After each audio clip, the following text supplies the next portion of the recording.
just by taking a simple pill, it's real, and it may soon be possible for humans. Doctors finding a compound in red wine that could slow the aging process. So how does it work? Joining us now, Fox News medical contributor Dr. Jennifer Ashton. Good morning, Doc. Good morning, Megan. All right, so we knew that red wine was good for us. They told us that many times, good for your heart, etc.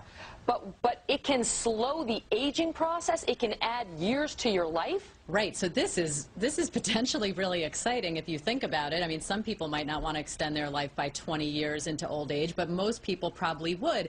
And what this has to do with is the so-called French paradox, which is the theory or the question that scientists have been looking at now for almost 20 years as to why French people who consume relatively high amounts of red wine and a diet that's high in fat have a lower incidence of heart disease than, say, we do in this country. And they found that the miracle compound is something called Resveratrol, which is found in grapes, the skins of grapes actually, and found in high quantities in red wine. And now, of course, it's only a matter of time until scientists have been able to put that into pill form. They've already studied it in animals, so it's only a matter of time until it comes to us. And that's the deal. So inspired by that French paradox, these doctors got together and started studying to see, well, eventually they started studying resveratrol, and they found that this compound in red wine is so healthy for you that it literally can expand your lifespan 20 years or more, and not just any 20 years, but healthy years. It postpones disease. That's right. However,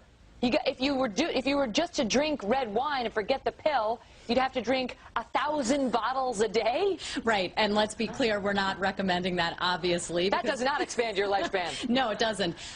But, of course, they're going to put it in much more concentrated form when they are able to put it in a pill for human consumption.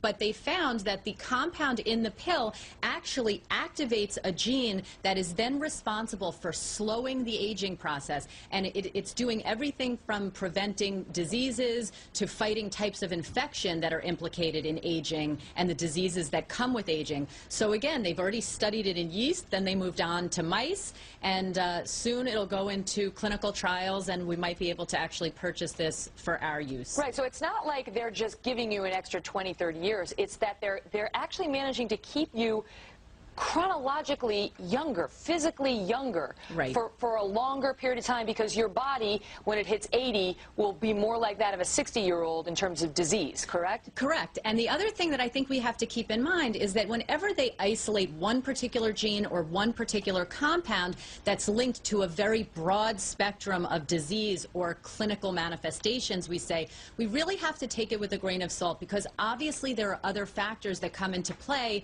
like our genetic or family history, that are incredibly important when you talk about how we are all going to age. So this is one piece of the puzzle. It's still a long ways off, but you better believe the pharmaceutical companies are looking at how soon they can get it into pill form. This would be huge. This really would be fountain of youth in a pill, wouldn't it?